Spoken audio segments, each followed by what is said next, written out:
সুপ্রিয় দর্শক শ্রোতা, আমি নিরপেক্ষ নই। আমি মুক্তিযুদ্ধের পক্ষে, আমি বাংলাদেশের স্বাধীনতার পক্ষে। জুলাই আগস্টে লাল বিপ্লবীগণ যে রকম একটি ট্র্যাপে পড়েছিলেন, সেনাপ্রধানের সাম্প্রতিক বক্তব্যে আওয়ামী লীগের ব্যাপক উৎসাহ উদ্দীপনা দেখে মনে হচ্ছে আওয়ামী লীগও ঠিক এই রকম একটি ফাঁদে পড়তে যাচ্ছে।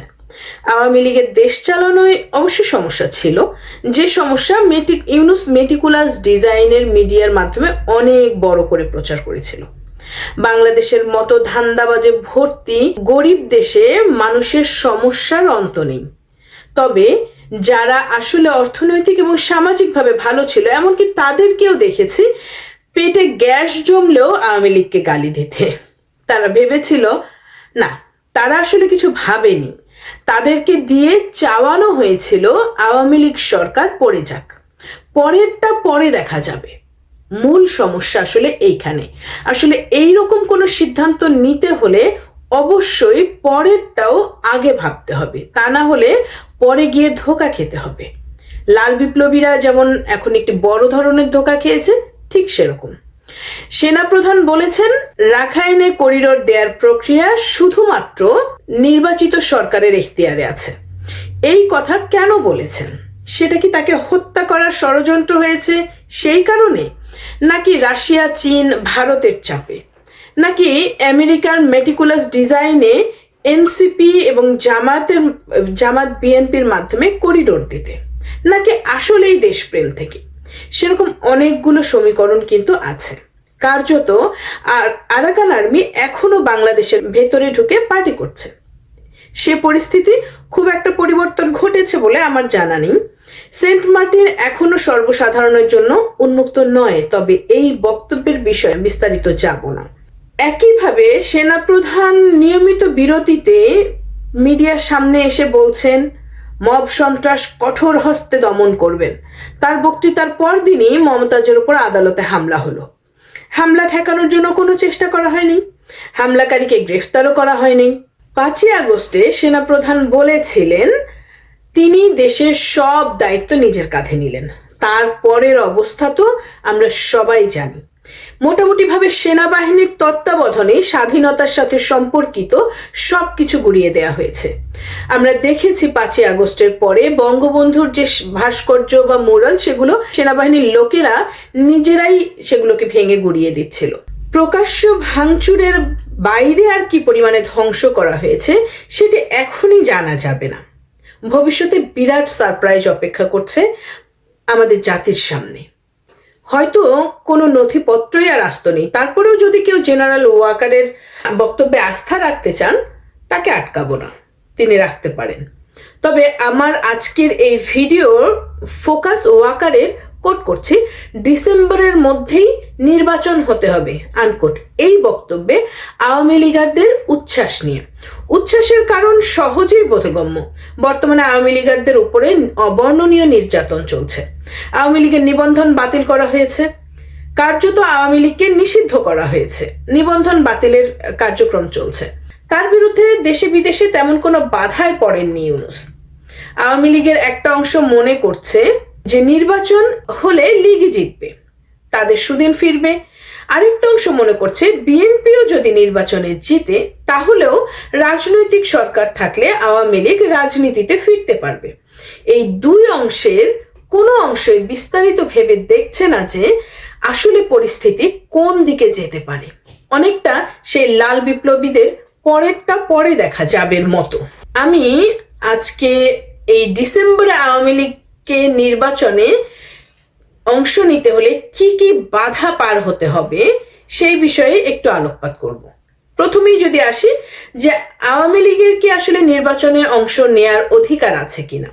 আওয়ামী লীগ এই মুহূর্তে কার্যত একটি নিষিদ্ধ দল। যেহেতু নিবন্ধন বাতিলের ঝুঁকিতে আছে, সেহেতু নির্বাচনে অংশ নেওয়া সম্ভব নাও হতে পারে। এটা হলো সোজা সাপটা সত্য কথা। ওয়াকার বলেনি যে আওয়ামী লীগকে নির্বাচনে নিবে। অনেকে আশা করেছেন আওয়ামী লীগকে বাইরে রাখলে নির্বাচন গ্রহণযোগ্য হবে না। নির্বাচন গ্রহণযোগ্য হওয়া বা না হওয়া নিয়ে জামাত, বিএনপি, ইউনূসের তেমন কোনো মাথা ব্যথা নেই। আওয়ামী লীগের পক্ষে ভারত ছাড়া আর কেউ নেই। এবং ভারতও এই ব্যাপারে চাপ দেওয়ার মতো অবস্থায় নেই। সুতরাং জেনারেল ওয়াকারের সেট আপে এই ডিসেম্বরের নির্বাচনে আওয়ামী লীগ অংশ নিবে এরকম কোনো আশা আমরা মনে হয় এই মুহূর্তে বাদই দিতে পারি। দ্বিতীয় নম্বরে যদি আসি, ইউনূসের অধীনে যদি নির্বাচন হয় তবে কি মনে করেন তারপরেও কোনো মেটিকুলাস ডিজাইনের অংশ হিসেবে ইউনূস আওয়ামী লীগকে নির্বাচনে নিল, কিন্তু আপনি নিশ্চিত থাকেন খেলতে নিলেও ফাউল করে আওয়ামী লীগকে পঙ্গু বানিয়েই রাখা হবে, ফেয়ার ইলেকশন বলে কিছু হবে না। এজন্যই প্রধানমন্ত্রী শেখ হাসিনা বারবার বলে আসছেন ইউনূসের অধীনে কোনো নির্বাচন হবে না। ইউনূসের অধীনে নির্বাচনে যাওয়া মানে ইউনূসকে বৈধতা দেওয়া। ইউনূস সংবিধানকে খুন করা লোক। সংবিধান অনুসারে তার শাস্তি মৃত্যুদণ্ড, আজ হোক কাল হোক, 10 বছর পরে হোক কিংবা 100 বছর পরে হোক, তার এই বিচার হবেই। তার অধীনে নির্বাচনে যাওয়া মানে আওয়ামী লীগের আদর্শিক এবং রাজনৈতিক মৃত্যু ত্বরান্বিত করা। এবার আসি তৃতীয় ধাপে, যদি মনে করি যে নির্বাচনে বিএনপি জিতে যায় তবে কি? কেন্দ্রে অবশ্যই ইউনূস এবং জামায়াতে মেটিকুলাস ষড়যন্ত্রের মূল বস। তারা শেষ মুহূর্তে বিএনপিকে অথর্ব মনে করে মেটিকুলাস ডিজাইনের অংশীদারিত্ব থেকে মাইনাস করেছিল। কিন্তু তৃণমূল কি সেটা জানতো বা এখনো জানে? না, তৃণমূলের বিএনপি মনে করে তারাই এখন ক্ষমতায়। তৃণমূলের ইউনূসের সমর্থন শূন্য, জামায়াত নগণ্য। তৃণমূলে আওয়ামী লীগারদের উপরে 90% অত্যাচারে করিয়েছে বা চালিয়েছে বিএনপির লোকজন। তারা এই মুহূর্তে কিছুটা স্থিতিশীল আছে, কিন্তু যখনই নির্বাচনে জয়লাভ করবে তখনই পুরো মাত্রায় ঝাঁপিয়ে পড়বে। তারেক জিয়া তখন দেশে ফিরবেন। রাজনৈতিক সরকারের সময় সুস্থ রাজনীতির আওয়ামী বাসনা কখনোই পূরণ হবে না। এবার সেই 4 নম্বরে, যদি নির্বাচনে এনসিপি জামায়াতের জয় হয় তবে কি? অনেকেই ভাবছেন এটি কিভাবে সম্ভব। বর্তমানে ইউনূস যে সরকার চালাচ্ছে তা যদি সম্ভব হয়েছে যেভাবে, এটিও ঠিক সেই একইভাবে সম্ভব হতে পারে। আমেরিকার পরিকল্পনা বাস্তবায়নে ইউনূসের আর 2-3 বছর সময় দরকার। এনসিপি জামায়াতের বিজয় ইউনূসকে সেই সময়টা দিতে পারে। আওয়ামী লীগ যদি রাস্তায় না নামতে পারে, বিএনপিও রাস্তায় নামার সম্ভাবনা খুবই কম। বিএনপি গত 15 বছর লীগ সরকার প্লাস 1 বছর ইউনূস সরকার যে কারণে রাস্তায় নেমে কোনো ধরনের গণতান্ত্রিক আন্দোলন করতে পারেনি, এনসিপি জামাত জিতলে ঠিক একই কারণে জোরালো কোনো আন্দোলন বা গড়ে তুলতে পারবে না। সুতরাং সেনাবাহিনী এবং আমেরিকার ব্যাকিংয়ে এনসিপি সরকার অন্তত 2 বছর টিকে যাবে। তারপর না হয় আগাম নির্বাচন দিয়ে সরে পড়ল। আওয়ামী লীগ এখন যেমন চিপায় আছে, সেই সরকারের সময়ও একই রকম থাকবে যদি স্ট্র্যাটেজি চেঞ্জ না করে। এখন আসি তাহলে আওয়ামী লীগের করণীয় কি? আওয়ামী লীগের প্রথম করণীয় হলো ভবিষ্যতের সিনারিও নিয়ে চিন্তা করা, তারপর সেই অনুযায়ী স্ট্র্যাটেজি ঠিক করা। আওয়ামী লীগের মূল গোল হওয়া উচিত ইউনূসকে, যেভাবে ইউনূস জোর জবরদস্তি করে আওয়ামী লীগকে কিক আউট করেছে, ঠিক একইভাবে শক্তি প্রয়োগের মাধ্যমে ইউনূসকে উৎখাত করা। এই শক্তি হতে হবে গণতান্ত্রিক শক্তি। আওয়ামী লীগকে এই সত্য বিশ্বাস করতে হবে যে তারাই এখনো বৈধ সরকার, তাদেরকে জোর করে উৎখাত করা হয়েছে। নিজেদের শক্তিতেই তাদেরকে ফিরতে হবে। আওয়ামী লীগকে মাঠে নামতে হবে। কোটি কোটি আওয়ামী লীগ নেতা কর্মী এখনো মাঠে নামতে ইচ্ছুক, তাদেরকে গাইড করার মতো নেতৃত্ব প্রয়োজন। নেতৃত্বের সেক্টরটা ঠিক করে একটু সাহস করে নামলেই ইউনূস আরো নড়বড়ে হয়ে যাবে এবং পালাতে বাধ্য হবে। তবে এই কাজে অবশ্যই সেনাবাহিনীর যে দেশপ্রেমিক অংশ আছে সেটির সহযোগিতা লাগবে। সেনাবাহিনীকে নিউট্রাল অবস্থানে নিতে পারলেই যথেষ্ট। সেনাবাহিনীকে আওয়ামী লীগের পক্ষে সরাসরি অবস্থান না নিলেও চলবে, তবে আমেরিকাকেও ম্যানেজ করতে হবে। ট্রাম্পের সাথে উইন উইন একটি ডিল অবশ্যই সম্ভব। ডিল কি হতে পারে সেটি ভেবে দেখতে হবে আওয়ামী লীগের নীতি নির্ধারকদের কি।